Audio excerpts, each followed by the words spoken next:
શ્રી રામચંદ્ર બોલ્યા, સિયા આવો કલયુગ આવશે, હંસ અનાજ કરડશે, કાગડો મોતી ખાશે. ધર્મ હશે, કર્મ હશે, પણ શરમ નહીં હોય. પુત્ર માતાને આંખો બતાવશે અને રોજ ખેંચાતાની ખેંચતાની હશે. દરેક પગથિયે બંને પોતપોતાની મનમાની કરશે. તે મનસ્વીતા છે. જેના હાથમાં હશે લાઠી, ભેંસ તે લઈ જશે. શ્યામ મનના ચોર હશે, ઊંચા હશે શહેરના શેઠ, અને ભગવાનના ભક્તો ગરીબ હશે. પુરાણો અનુસાર કલયુગ સાથે જ દુનિયાનો અંત આવશે. કળયુગમાં પૃથ્વી પર અન્ય યુગ કરતાં અધર્મ અને પાપ વધુ વધશે. શાસ્ત્રોમાં કહેવામાં આવ્યું છે કે ભવિષ્યમાં પૃથ્વી પર કળયુગ આનાથી પણ વધુ ખતરનાક હશે. કળયુગમાં જ મનુષ્ય પોતાના કર્મોનું ફળ ભોગવશે અને કમોસમી વરસાદ, તોફાન અને જળ સંકટનો સામનો કરશે. ચાલો જાણીએ કળયુગ વિશે પુરાણોમાં શું ભવિષ્યવાણી કરવામાં આવી છે. ભગવાન કૃષ્ણે ગીતામાં કહ્યું છે કે પૃથ્વી પર 4 યુગો આવશે: સતયુગ, ત્રેતાયુગ, દ્વાપરયુગ અને કળયુગ. સતયુગમાં પૃથ્વી પર ધર્મનું વર્ચસ્વ હતું. ત્રેતાયુગમાં ધર્મની સાથે અધર્મ પણ વ્યવહારમાં આવ્યો. દ્વાપરયુગમાં અધર્મ અને પાપે પૃથ્વી પર પોતાનું સ્થાન બનાવ્યું.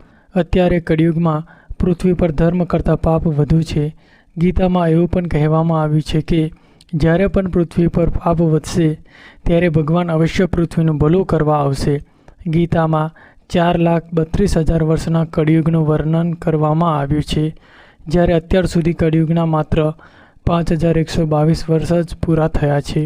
કળયુગના આ થોડા વર્ષોમાં એવું લાગે છે કે પાપ ચરમસીમાએ છે, પરંતુ ભીષણ કળયુગમાં પૃથ્વી પર એસિડનો વરસાદ થશે, જેના કારણે છોડ અને પ્રાણીઓ મૃત્યુ પામશે અને માણસો પોતાની ભૂખ સંતોષવા એકબીજાને ખાઈ જશે. પૈસાનું મહત્ત્વ વધશે અને ધરતી પરથી ધર્મ, દયા અને માનવતાનો સંપૂર્ણ અંત આવશે. પારિવારિક સંબંધો નામના જ રહેશે. વેદોનું ખોટું અર્થઘટન થશે. બાળકો તેમના માતા પિતાની સેવા કરશે નહીં. પૃથ્વી પર ભૂખમરો, રોગો, ગરમી, ઠંડી, તોફાન અને હિમવર્ષા, પૂર તેની ચરમસીમા પર હશે અને અંતે વિશ્વનો અંત આવશે. ભગવાન શ્રી કૃષ્ણએ દ્વાપરયુગમાં જ કલયુગનું વર્ણન કર્યું હતું કે કલયુગમાં લોકોનું જીવન કેવું હશે. મિત્રો, આ વાર્તામાં આપણે કલયુગના 5 વિભાગો રજૂ કરીશું, જે ભગવાન શ્રી કૃષ્ણએ પાંડવોને કહ્યા હતા અને તે વિભાગોમાંથી શીખીને આપણે ફરક લાવી શકીએ છીએ. આપણા જીવનમાં કેટલાક જરૂરી ફેરફારો પણ લાવી શકે છે. ભગવાન શ્રી કૃષ્ણએ પાંડવોને કલયુગના આ 5 કડવા સત્યો કહ્યા હતા. જ્યારે પાંડવો જુગારમાં બધું હારીને જંગલમાં જઈ રહ્યા હતા, તેથી જ સહદેવે ભગવાન શ્રી કૃષ્ણને પૂછ્યું, અમે આટલું મોટું પાપ કર્યું નથી, તો પણ અમને આટલી સજા કેમ કરવામાં આવે છે? ત્યારે શ્રી કૃષ્ણ બોલ્યા, પ્રિય સહદેવ, દ્વાપરયુગ તેના અંતિમ તબક્કામાં છે. આ બધું જે થઈ રહ્યું છે તે આવનાર કલયુગની અસર છે. આના પર યુધિષ્ઠિરે આશ્ચર્ય સાથે ભગવાન શ્રી કૃષ્ણને પૂછ્યું, હે વાસુદેવ, કળયુગ હજુ આવ્યો નથી અને તેના આટલા ભયાનક પરિણામો શા માટે? જ્યારે કળયુગ શરૂ થશે ત્યારે શું થશે? ભગવાન શ્રી કૃષ્ણએ કહ્યું, તમે બધા ભાઈઓ જંગલમાં જાઓ અને પાછા આવો, અને તમે જે જુઓ તે મને વિગતવાર જણાવો. આ જ આધારે હું તમને કલયુગની ગતિ વિશે જણાવી શકીશ. ભગવાન શ્રી કૃષ્ણના કહેવાથી 5 ભાઈઓ જંગલમાં જુદી જુદી દિશામાં ગયા. જ્યારે 5 ભાઈઓ જંગલમાં ગયા અને પાછા ફર્યા ત્યારે તેઓ આશ્ચર્યચકિત થઈ ગયા. ભગવાન શ્રી કૃષ્ણ હસ્યા અને કહ્યું, હવે તમે લોકો કહો કે તમે શું જોયું? સૌ પ્રથમ યુધિષ્ઠિરે કહ્યું કે હે યોગેશ્વર, મેં 2 સૂંઢવાળો હાથી જોયો. આનો મતલબ શું થયો? ત્યારે ભગવાન શ્રી કૃષ્ણ બોલ્યા, આનો અર્થ એ થયો કે કળયુગમાં એવા લોકોનું રાજ્ય હશે જે બંને બાજુથી શોષણ કરશે, કહેશે કંઈક અને કરશે બીજું, મનમાં કંઈક અને ક્રિયામાં કંઈક બીજું. આવા લોકોનું રાજ્ય હશે. ત્યાર પછી મહાબલી ભીમે કહ્યું, હે વાસુદેવ, મેં એક ગાય જોઈ જે પોતાના બાળકને એટલું ચાટી રહી હતી કે બાળક લોહી લુહાન થઈ ગયું.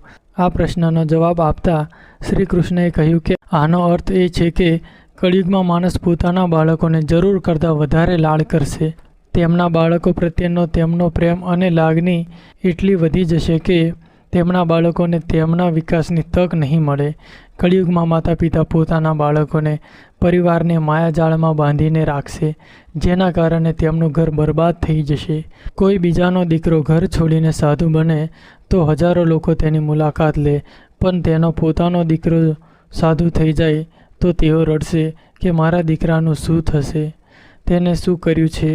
આટલા બધા મા બાપનો એટલો બધો સ્નેહ હશે કે તેઓ તેને પરિવારમાં બાંધીને રાખશે અને તેનું જીવન ત્યાં જ સમાપ્ત થઈ જશે. અંતે ગરીબ માણસ અનાથ બનીને મરી જશે. અર્જુને કહ્યું કે હે યોગેશ્વર, મેં જે જોયું તે વધુ આશ્ચર્યજનક હતું. મેં જોયું કે એક પક્ષીની પાંખો પર વેદોના સ્ત્રોતો લખેલા હતા અને તે પક્ષી મૃત માણસનું માંસ ખાઈ રહ્યું હતું. આનો અર્થ શું છે? આના પર ભગવાન શ્રી કૃષ્ણ હસ્યા અને કહ્યું કે કળિયુગમાં એવા લોકો આવશે જે ખૂબ જ જ્ઞાની અને ધ્યાનશીલ કહેવાશે.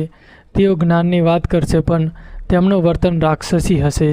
તેઓ મહાન પંડિત અને વિદ્વાન કહેવાશે, પરંતુ તેઓ જોતા રહેશે કે કઈ વ્યક્તિ મરી જાય અને અમારા નામે મિલકત આવે. લોકો ભલે ગમે તેટલા મોટા હોય, પરંતુ તેમની નજર બીજાની સંપત્તિ અને પદ પર રહેશે. બહુ ઓછા સારા માણસો જોવા મળશે. નકુલ બોલ્યો, ભાઈ, મેં જોયું કે પર્વત પરથી એક મોટો પથ્થર પડ્યો. મોટા મોટા વૃક્ષો પણ તેને રોકી શક્યા નહીં, પણ એક નાનકડા છોડને સ્પર્શતાની સાથે જ પથ્થર ત્યાં સ્થિર થઈ ગયો.